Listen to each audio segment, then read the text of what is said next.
وَإِذْ قَالَ لُقْمَانُ لِابْنِهِ وَهُوَ يَعِظُهُ يَا بُنَيَّ لَا تُشْرِكْ بِاللَّهِ إِنَّ الشِّرْكَ لَظُلْمٌ عَظِيمٌ.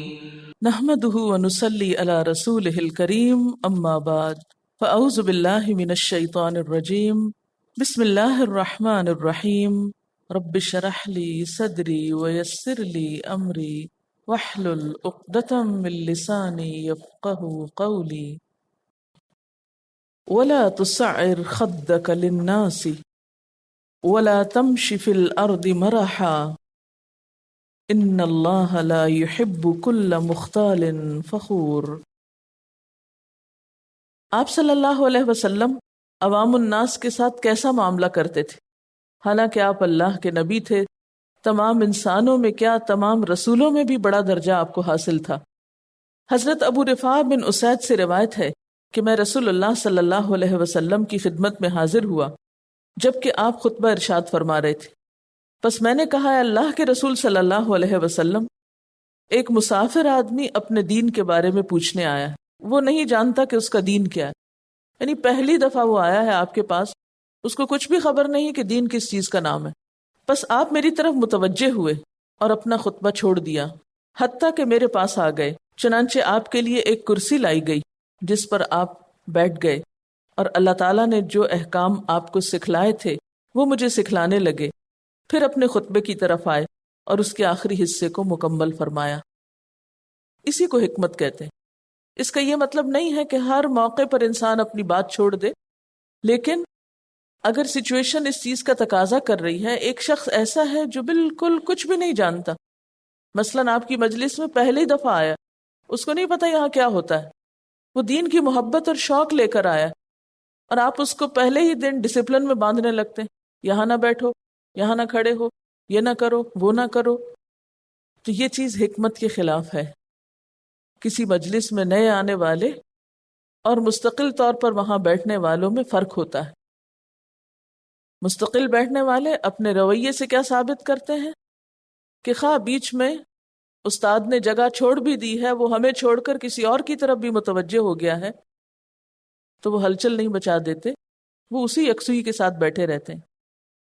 تو آپ صلی اللہ علیہ وسلم نے جب دیکھا کہ ایک ایسا شخص آیا ہے کہ جس کو کچھ بھی نہیں پتا، تو آپ پوری طرح اس کی طرف متوجہ ہو جاتے ہیں۔ یہ تھی وہ حکمت جس کی وجہ سے دین پھیلا، اور آج ہم اسی حکمت سے خالی ہیں جس کی وجہ سے دین پھیلتا نہیں، اور دین کو نقصان پہنچتا ہے ہمارے رویوں کی وجہ سے۔ یہی وجہ تھی کہ جس کی بنا پر لوگ آپ صلی اللہ علیہ وسلم کی طرف کھچے چلے آتے تھے۔ ایک اور روایت میں آتا ہے، حضرت انس بیان کرتے ہیں کہ ایک عورت کی عقل میں کچھ فطور تھا، میری مینٹل کیس تھی۔ وہ نبی صلی اللہ علیہ وسلم کی خدمت میں آئی اور کہنے لگی، یا رسول اللہ صلی اللہ علیہ وسلم، مجھے آپ سے کوئی کام ہے۔ وہ صحابہ کے سامنے اپنی بات نہیں بتانا چاہتی تھی۔ آپ نے فرمایا کہ اے ام فلاں، جو گلی چاہے دیکھ لے اور وہاں مجھے اپنا کام بتا دے، میں تیرا کام کر دوں گا۔ بس آپ کسی راستے میں اسے تنہا ملے یہاں تک کہ اس کا کام ہو گیا۔ یعنی اس نے کہا، میں سب کے سامنے نہیں بات کروں گی، آپ الگ سے میری بات سنیے۔ تو آپ نے کہا، اچھا اپنی جگہ تم سوچ لو کہ کہاں بات کرنا چاہتی ہو۔ حالانکہ وہ عورت کون تھی؟ کہ عقل مند نہیں تھی، اس کی عقل میں فطور تھا، اور آپ سمجھ رہے تھے کہ یہ ناسمجھ ہے، لیکن آپ نے اس کو بھی اہمیت دی۔ کہا، اچھا جاؤ، کہاں بات کرنا چاہتی ہوں مجھے بتا دو، میں تمہاری بات سن لیتا ہوں۔ اور آپ اس کے ساتھ وہاں تشریف لے گئے۔ اسی طرح حضرت ابو ایوب سے روایت ہے، رسول اللہ صلی اللہ علیہ وسلم نے فرمایا، کسی مسلمان کے لیے جائز نہیں کہ وہ اپنے مسلمان بھائی سے 3 راتوں سے زیادہ تعلق منقطع رکھے، کہ اس کے ساتھ بات نہ کرے، اور اس طرح کہ دونوں کا آمنا سامنا ہو، یہ اس سے منہ پھیر لے اور وہ اس سے منہ پھیر لے، اور دونوں میں سے بہتر وہ ہے جو سلام کرنے میں پہل کرے۔ یعنی اگر کوئی ناراضگی بھی ہو جائے تو بھی درست نہیں کہ انسان 3 دن سے زیادہ اس ناراضگی کو طول دے، اور جب ملاقات ہو، آمنا سامنا ہو، تو ایک ادھر منہ کر لے، ایک ادھر منہ موڑ لے۔ ہم سب اس آیت اور احادیث کی روشنی میں اپنے اپنے طرز عمل کو پرکھیں، دوسروں کو نہیں، خود کو دیکھیں. کیونکہ عموماً جب ہم ایسی باتیں سنتے ہیں تو ان باتوں کے مصداق لوگ تلاش کرنے لگتے ہیں. اچھا کون کون یہ کرتا ہے؟ اس سے پھر ہماری ذات کی اصلاح نہیں ہوتی. ہر ایک اپنے آپ کو دیکھے کہ وہ کیا کر رہا ہے. کہیں ہماری گفتگو کا انداز تو یہ نہیں ہوتا کہ ہم دوسرے کی بات کی طرف دھیان ہی نہیں دینا چاہتے. یہ بات تبلیغ کے میدان میں تو ہے ہی، عموماً گھریلو زندگی میں بھی جب نظر آتی ہے تو تعلقات کی خرابی کا باعث بنتی. بعض ماؤں کی عادت یہ ہوتی ہے کہ بچوں کو اہمیت نہیں دیتی اور ان کی بات دھیان سے نہیں سنتی. بچے منہ موڑ موڑ کے ان کا اپنی طرف کرتے ہیں، یعنی وہ کام کرتی رہتی ہیں، کھانا بنانے میں لگی ہوئی ہیں، کھانے کو سجا رہی ہیں، بنا رہی ہیں، وہ دنیا کی چیزیں اتنی اہم ہیں کہ بچوں کی کوئی اہمیت نہیں. اب نتیجہ کیا ہوتا ہے کہ بچے اریٹیٹ ہوتے ہیں، پریشان ہوتے ہیں، اور یہاں سے بیج پڑ جاتا ہے بچوں اور والدین کے درمیان اختلافات کا، دوری کا، ایک دوسرے سے بدگمان ہونے کا. اور پھر یہ سلسلہ وقت کے ساتھ ساتھ، عمر کے ساتھ ساتھ بڑھتا ہی چلا جاتا ہے. اس لیے ماں بچوں کے سامنے، استاد شاگردوں کے سامنے، بڑے چھوٹوں کے سامنے ایک رول ماڈل ہوتے ہیں. انہیں بہت سی چیزیں اپنے عمل سے سکھانا ہے. وَلَا تُسَعِّرْ خَدَّكَ لِلنَّاسِ وَلَا تَمْشِ فِي الْأَرْضِ مَرَحًا، اور تم زمین میں اکڑ کر نہ چلو. مرح، میم ریح، مرح کہتے ہیں بہت زیادہ یا شدت کی خوشی جس میں انسان اترانے لگے، لہرانے لگے. یعنی کسی بھی خوشی سے یا نعمت کے ملنے سے اتنا مغلوب ہو جانا، اتنا اس کے انڈر یا اس کے زیر اثر آ جانا کہ انسان کو اور کسی چیز کا ہوش نہ رہے، یعنی مست ہو جائے اس میں، اور اس کے نتیجے میں پھر اس کی چال اور رویہ بدل جائے کہ چلتے ہوئے اسے دوسرے نظر ہی نہ آئے کہ آس پاس کون ہے. عموماً ایسی چال یا ایسا رویہ کب ہوتا ہے؟ جب انسان کو دوسروں کے مقابلے میں کوئی نعمت زیادہ مل جاتی، مثلاً مال یا علم یا کوئی ڈگری یا حسن یا اور کوئی دنیا کی نعمت، کوئی قوت، کوئی اقتدار. تو اس کا نشہ ایسا ہوتا ہے کہ انسان پھر اترانے لگتا ہے. جیسے قارون کے ساتھ یہ صفت آئی تھی کہ اسے کہا گیا تھا کہ تم بھول مت جاؤ، اتراؤ مت. اللہ تعالیٰ کو بندے کے اندر ایسی صفت پسند نہیں، وہ بندوں میں عاجزی اور انکساری چاہتا ہے. آپ صلی اللہ علیہ وسلم نے فرمایا وہ شخص جنت میں نہیں جائے گا جس کے دل میں رائی کے دانے برابر بھی کبر ہو، بڑائی ہو. سورۃ بنی اسرائیل کی آیت نمبر 37 میں بھی آتا ہے وَلَا تَمْشِ فِي الْأَرْضِ مَرَحًا إِنَّكَ لَن تَخْرِقَ الْأَرْضَ وَلَن تَبْلُغَ الْجِبَالَ طُولًا. زمین میں اکڑ کر نہ چلو، نہ تو تم زمین کو پھاڑ سکتے ہو اور نہ پہاڑوں کی بلندی کو پہنچ سکتے ہو. لہذا اترانے، اکڑنے اور غرور میں آنے کا کچھ فائدہ نہیں. تو لقمان حکیم نے بنیادی طور پر اپنے بیٹے کو نہ صرف یہ کہ گفتگو کے وقت بلکہ چال کے طریقے میں بھی متنبہ کیا، اور ان دو باتوں کا خصوصیت کے ساتھ اس کو پابند کیا. عبداللہ بن عمر بیان کرتے ہیں کہ رسول اللہ صلی اللہ علیہ وسلم نے فرمایا اللہ تعالیٰ قیامت کے دن اس شخص کی طرف دیکھے گا بھی نہیں جو تکبر کی وجہ سے اپنا کپڑا گھسیٹ کے چلتا ہے. یعنی کپڑا ضرورت کے مطابق پہننے کی بجائے زائد از ضرورت لمبا پہنتا ہے، اور پھر چلتے وقت وہ پیچھے کو لہراتا رہتا ہے یا گھسٹتا رہتا ہے. اور یہ بھی اگر تکبر کی علامت کے طور پر ہو تو ایسا شخص بھی اللہ تعالیٰ کی نگاہوں میں نہایت مبغوض ہے. یہ چال اپنی بھی ہو سکتی ہے اور سواری کی بھی ہو سکتی ہے، کیونکہ سواری بھی چلتی ہے نا جس میں انسان بیٹھ جاتا ہے. کبھی اپنے دو پاؤں پہ چل کے اتراتا ہے انسان، اور کبھی کسی بڑی گاڑی میں بیٹھ کے اتراتا ہے. یہ رویہ بھی تکبر کا رویہ ہے. بعض لوگوں کو اگر کوئی اوورٹیک کر لے تو یہ بات ان کو پسند نہیں آتی، شدید غصے میں آ جاتے ہیں کہ تمہاری مجال کیسے کہ تم میرے سے آگے نکل جاؤ، اور پھر دائیں سے یا بائیں سے کاٹ کے وہ آگے نکلتا ہے، اور پھر بعض اوقات اسی میں ہی ہلاکت کے سامان بھی ہو جاتے ہیں. لیکن اس تکبر اور غرور اور اترانے کا کیا کہیے کہ جس کا کچھ ٹھکانہ نہیں. اس کے بارے میں حضرت انس کی روایت ہے کہ رسول اللہ صلی اللہ علیہ وسلم کی ایک اونٹنی تھی جس سے کوئی اونٹ آگے نہیں بڑھ پاتا تھا. بس ایک دیہاتی آدمی اپنے اونٹ پر سوار ہو کر آیا اور اس اونٹنی سے آگے نکل گیا. یہ بات مسلمانوں کے لیے بہت گراں تھی کہ آپ صلی اللہ علیہ وسلم کی اونٹنی کے آگے کسی نے اونٹنی گزار دی. یعنی ذرا امیجن کریں، سارا قافلہ جا رہا ہے، صحابہ کرام جا رہے ہیں، آپ صلی اللہ علیہ وسلم ان کو لیڈ کر رہے ہیں، آپ کی اونٹنی آگے آگے جا رہی ہے، بہت تیز رفتار اونٹنی ہے، کہ اتنے میں ایک گنوار آتا ہے اور اپنا اونٹ آپ کی اونٹنی سے آگے لے جاتا ہے. اب صحابہ کرام تو اپنی جان اور اپنی ہر چیز آپ پہ فدا کرنے والے تھے، ان کو یہ بات بڑی تکلیف دے لگی، یہاں تک کہ آپ نے بھی اسے پہچان لیا کہ یہ کون تھا جس نے یہ کام کیا.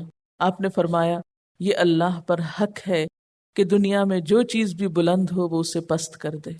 یعنی اب یہ اونٹنی جو ہے یہ بہت تیز رفتار ہے، لیکن ایک اونٹ اس سے بھی آگے نکل گیا ہے. تو ہر اونچی چیز کے لیے دنیا میں بھی پھر کیا ہے؟ پستی ہے. آپ صلی اللہ علیہ وسلم خود دوسروں سے آگے نکلنے کی کوشش نہیں کرتے تھے.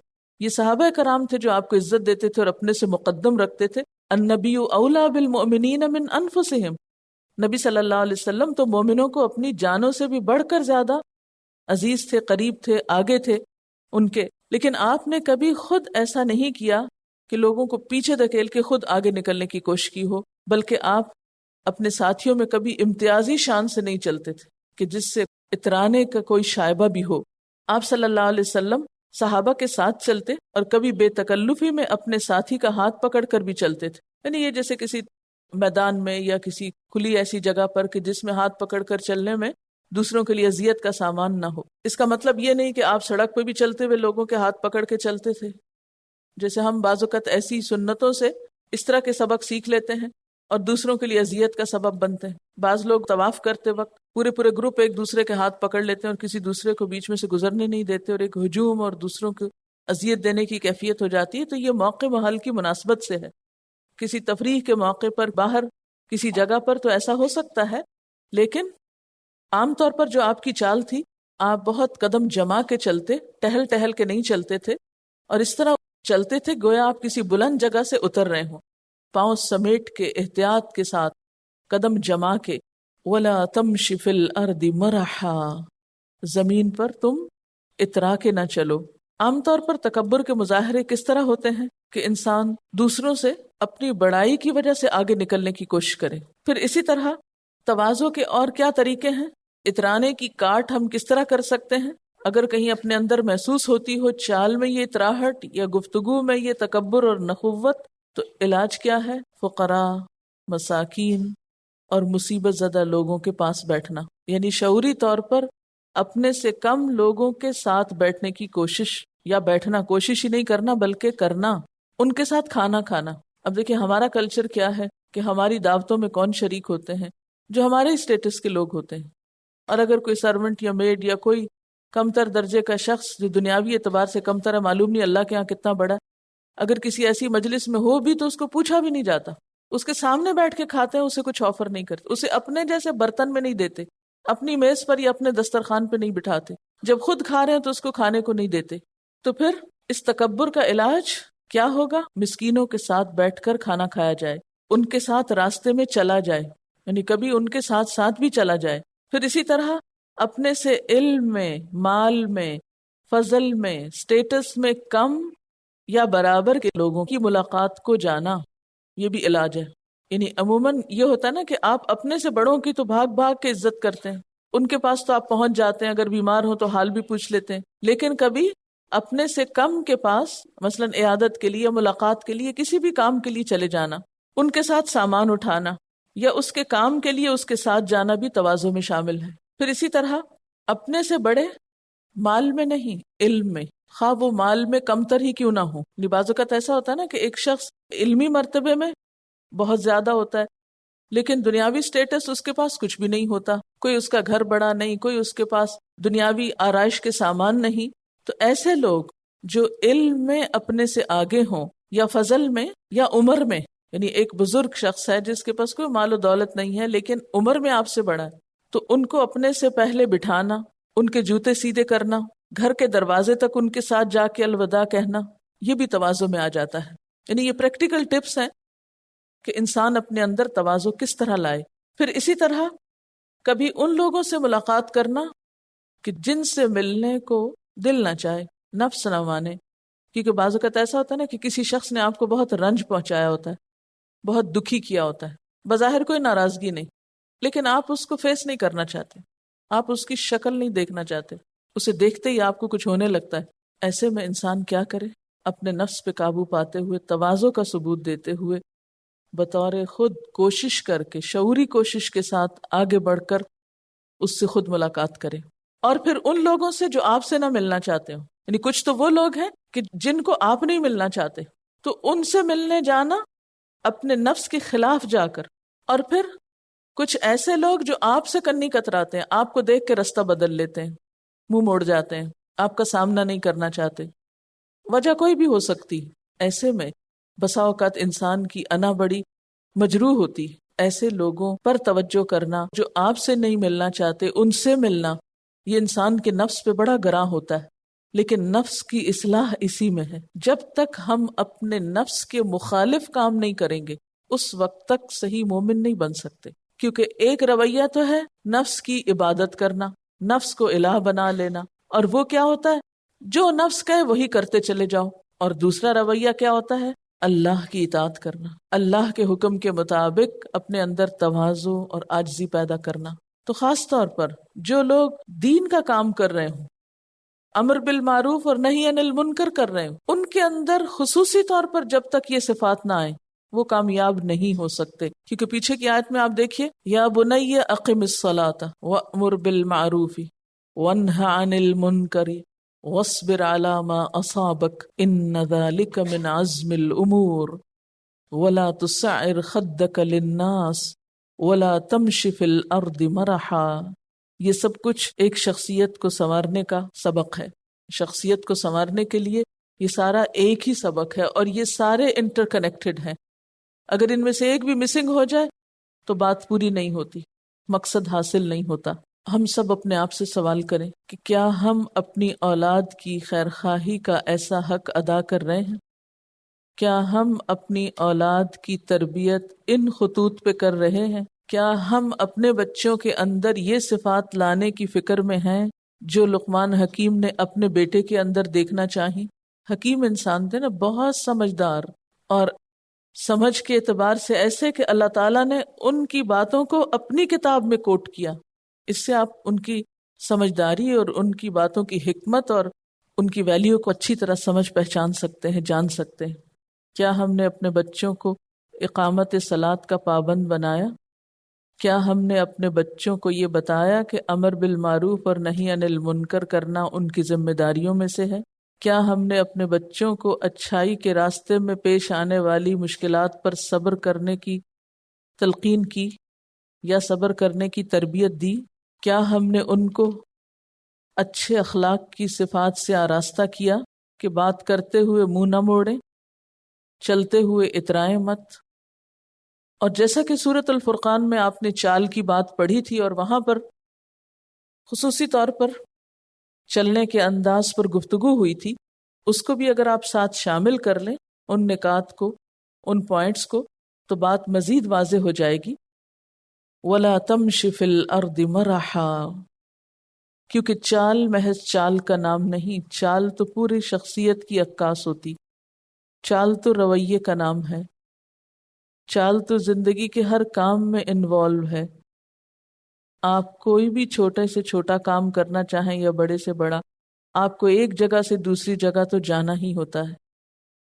چھوٹے چھوٹے کاموں میں آپ کو حرکت تو کرنی ہی ہوتی، چاہے ایک قدم اٹھا کے کوئی کام کریں یا ایک میل لمبی چال چلیں، دونوں میں ہی اس کا اثر نظر آنا چاہیے. کہ اطراحٹ نہ ہو. کیوں نہ ہو؟ اس لیے کہ ان اللہ لا يحب کل مختال فخور، بے شک اللہ تعالی کسی خود پسند اور فخر جتانے والے شخص کو پسند نہیں کرتا. کسی بھی متکبر اور فخر جتانے والے انسان کو پسند نہیں کرتا. کسی بھی انسان کے اندر پائی جانے والی دو صفات اللہ کو سخت ناپسند ہے. ایک ہے اس کا مختال ہونا، دوسرے فخور ہونا. مختال کا لفظ خیل سے ہے. خیل گھوڑے کو کہتے ہیں. تو گھوڑے کے اندر ایک خاص قسم کی اطراحٹ ہوتی، اور خیل سے ہی لفظ خیال بنا ہے. اور خیال کیا ہوتا ہے؟ ذہن میں کوئی تصویر جو آ جائے. اور خیال عموماً کس چیز کا آتا ہے؟ جب کوئی چیز سامنے سے ہٹ جاتی ہے تو بعد میں اس کی جو تصویر یا اثر رہ جاتا ہے اس کو خیال کہتے ہیں. یعنی ایک طرح سے گمان. تو خیال پھر خیالی ہوتا ہے، اس کی حقیقت نہیں ہوتی. خیالی دنیا حقیقی دنیا سے مختلف ہوتی ہے. تو تکبر کرنے والے کو مختال اس لیے کہا گیا کہ اس کے تکبر کی حقیقت کچھ نہیں، یہ بس اس کا اپنا خیال ہے، اس کی اپنی سوچ ہے کہ وہ بڑی چیز ہے، حالانکہ وہ کوئی بڑی چیز نہیں. تو گویا تکبر کا تعلق انسان کے خیالات سے ہوتا ہے، انسان کی سوچ سے ہوتا ہے. آپ اپنے بارے میں جیسا سوچیں، اپنے آپ کو جس رنگ میں چاہیں دیکھیں، یہ آپ کا اپنا خیال ہے. اور ہو سکتا ہے کہ حقیقت اس کے بالکل برعکس ہو اور آپ دھوکے میں ہوں. آپ اپنے آپ کو بڑی شے سمجھتے ہو اور اللہ کی نگاہ میں آپ کی حیثیت مچھر کے پر برابر بھی نہ ہو. کیونکہ بسا اوقات ہم لوگوں کو صرف ظاہری شکل و صورت، ان کی ظاہری شخصیت اور پرسنالٹی میں پرکھتے ہیں. لیکن متکبر شخص جو قیامت کے دن چیونٹیوں کی شکل میں اٹھے گا، وہ شخص جس کے اندر رائی کے دانے برابر تکبر ہے، وہ جنت میں نہیں جا سکے گا. تو ایسا شخص پھر اللہ کی نگاہ میں حیثیت کیا رکھتا ہے؟ تو کوئی شخص جو خود کو بڑی چیز سمجھتا ہو، اسے ساتھ ہی یہ بھی یاد رہنا چاہیے کہ کبھی یہ بھی سوچ لیا کرو کہ تمہارا مقام اللہ کی نگاہ میں کیا ہے. کبھی بھی اپنے آپ کی بڑائی کا خیال آنے لگے کہ میں دوسرے سے بہتر ہوں، یہ سراسر شیطانی خیال ہے. انا خیر من. اگر یہ آپ کے اندر آتا ہے اور بار بار آتا ہے اور آپ اپنے آپ کو دوسروں سے ہر وقت کمپیئر کرتے رہتے ہیں کہ میں اس سے زیادہ ذہین ہوں، میں اس سے زیادہ اچھی طرح بول سکتا ہوں، میں اس سے زیادہ خوبصورت ہوں، میں اس سے زیادہ بہتر کام کر سکتا ہوں، تو انا خیر منہ شیطانی جملہ ہے جو شیطان نے انسان کو سجدے سے انکار کرتے وقت بولا تھا اللہ تعالیٰ کے سامنے. کیا کسی بھی انسان کا بہتر ہونا محض کسی ایک خاص کوالٹی کی وجہ سے ہوتا ہے؟ مثلا ایک شخص حسین ہے تو کیا اس کا حسن اس کے کل کی نمائندگی کر رہا ہے یا ایک جزوی سی چیز ہے؟ اسے کہاں سے زوم ہو گیا کہ وہ دوسروں سے بہت بہتر ہے؟ وہ تو ایک نعمت ہے جو اس کو ملی ہے. تمہیں کیا معلوم کہ وہ دوسرا شخص جس کو تم حقیر سمجھے بیٹھے ہو اور جو تمہاری نگاہوں میں بڑا بدصورت نظر آتا ہے، وہ اپنے تقوی کی وجہ سے، اپنے عمل کی وجہ سے، اللہ کے راستے میں جد و جہد کی وجہ سے، معلوم نہیں اللہ کی نگاہوں میں کتنا بڑا مقام رکھتا ہو. تو تمہیں صرف اپنی ایک کوالٹی پہ اتنا مان ہے، صرف اپنے حسن پہ ہی تم پھسل گئے ہو. اسی طرح باقی چیزوں کو بھی آپ لے لیجئے کہ مثلاً کوئی شخص اپنے مال کی وجہ سے بڑے تخیل میں رہتا ہے اور بڑے خیالات میں کہ میں بڑی چیز ہوں، اور وہ کسی بھی دوسرے شخص کو جس کے پاس مال نہیں حقیر ہی سمجھتا رہتا ہے، جو کہ عام طور پہ رویوں میں دیکھنے میں آتا ہے کہ مالدار لوگ جب غریب لوگوں سے بات کرتے ہیں تو کس انداز میں کرتے ہیں، ان کو کچھ دیتے ہیں تو کس انداز سے دیتے ہیں. تو اسے کہاں سے یہ پتا چل گیا کہ اس کا مال اس کو اللہ کی نگاہ میں بڑا بنانے والا ہے؟ تمہیں کیا معلوم کہ وہ دوسرا شخص جس کے پاس کچھ نہیں ہے دنیاوی اعتبار سے، لیکن تم سے کہیں پہلے جنت کا والی بن چکا ہوگا، کہیں پہلے جنت میں جا چکا ہوگا. تمہیں کیا خبر کہ اس کے اندر اور کیا کیا چھپی ہوئی خوبیاں ہیں. کسی انسان کی خوبیاں صرف وہ تھوڑی ہوتی ہیں جو سب کو نظر آ رہی ہوتی ہیں، جو پبلک فگر بنا ہوا ہوتا ہے، جو ہر ایک کی بظاہر آنکھوں کا تارا بنا ہوا ہے. تمہیں کیا معلوم کہ اللہ کے ہاں وہ کتنا ذلیل ہو سکتا ہے اور اس کے مقابلے میں ایک شخص جس کو کوئی پوچھتا نہیں، جس کی کوئی پرواہ نہیں کرتا، اس کا مقام کتنا بلند ہو سکتا ہے۔ تو اس لیے مختال وہ شخص ہے کہ جو اپنے خیالوں میں رہے، جس نے اپنی ایک خیالی دنیا بنائی ہوئی ہو، اپنے گرد ایک خول چڑھایا ہوا ہو اپنی بڑائی کا اور اپنی بلندی کا، اور دوسروں کو وہ نگاہ میں نہ لائے، اور دوسروں کے کام کو اور دوسروں کی چیزوں کو وہ حقیر سمجھے۔ اسی طرح اگر کسی ایک خاص انسان کو اللہ تعالیٰ نے کوئی اسکل دی ہے، مثلا بولنا بہت اچھا جانتا ہے وہ، یا لکھنا بہت اچھا جانتا ہے، یا کوئی اور آرٹ ورک یا کسی بھی قسم کا کرافٹ اس کو بہت اچھا آتا ہے، اب اس وجہ سے اسے کوئی حق نہیں پہنچتا کہ اپنی کسی ایک صفت کی وجہ سے، کسی جزوی صفت کی وجہ سے وہ اپنے آپ کو دوسروں سے بڑا سمجھنے لگے اور دوسروں کی ہر کوالٹی کو حقیر اور ذلیل سمجھے۔ یا اسی طرح کوئی بھی اور چیز، کوئی بھی صفت، ہمیشہ دیکھیے کہ بحیثیت کل آپ کیا چیز ہیں، اور بحیثیت کل بھی کیا چیز، کتنا کمزور ہے انسان۔ بظاہر ہر فن مولا بننے والے بھی کہاں کہاں منہ کے بل گرتے ہیں، کہاں کہاں ٹھوکرے کھاتے اور ذلیل ہوتے ہیں۔ ایک لمحے کی دیر نہیں، دھڑکتا دل صرف ایک منٹ کے لیے بند ہو جائے تو پھر دیکھیں کہ کہاں سے کچھ بول بھی سکیں یا کچھ سوچ بھی سکیں یا چل بھی سکیں یا اپنے ہاتھ بھی ہلا سکیں یا منہ پہ بیٹھی مکھی بھی اڑا سکیں۔ کیا حقیقت ہے انسان کی، کیا گنجائش ہے اس کے پاس کہ وہ خود کو دوسروں سے بہتر سمجھنے لگے اور انا خیر منہ کے دھوکے کا شکار ہو جائے۔ ان اللہ لا یحب، ایسا شخص اللہ کو تو بالکل بھی پسند نہیں۔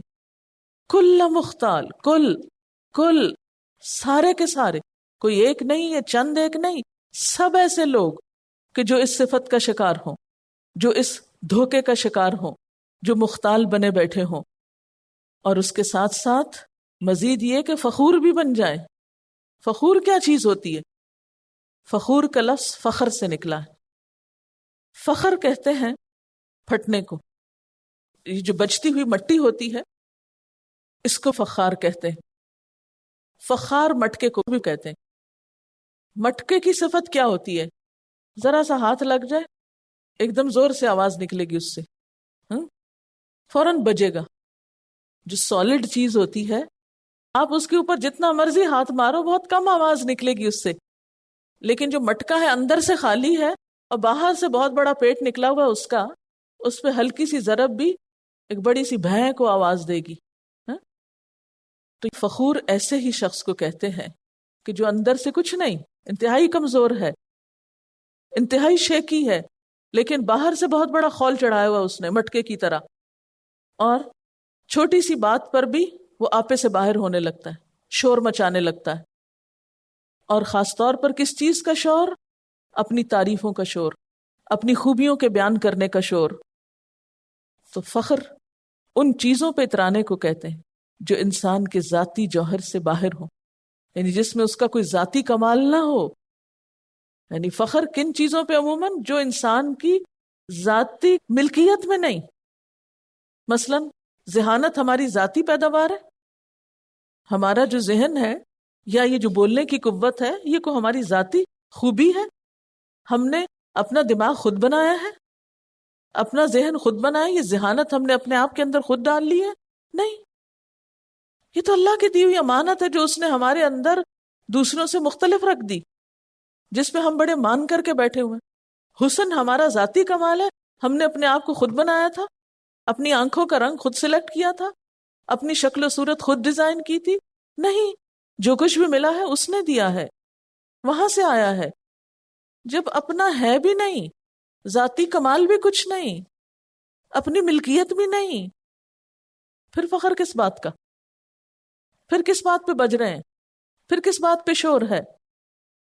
اسی طرح مال کو عموماً لوگ اپنا ذاتی کمال سمجھتے، جیسے قارون نے کہا تھا انما اوتیتہ علی علم من عندی، یہ تو مجھے اپنے علم کی وجہ سے ملا ہے، یہ تو میری قابلیت ہے، میری لیاقت ہے، یہ تو میں ہوں جس نے یہ اتنے مال کے انبار لگا لیے اپنے آس پاس۔ لیکن وہ سب کچھ کسی اور نے دیا تھا اس کو۔ تو فخور اس شخص کو کہتے ہیں جو ان چیزوں پہ اترائے جس میں اس کا ذاتی کوئی کمال نہیں، وآخر دعوانا ان الحمد للہ رب العالمین. سبحانک اللہم وبحمدک نشہد ان لا الہ الا انت نستغفرک ونتوب الیک. والسلام علیکم ورحمۃ اللہ وبرکاتہ.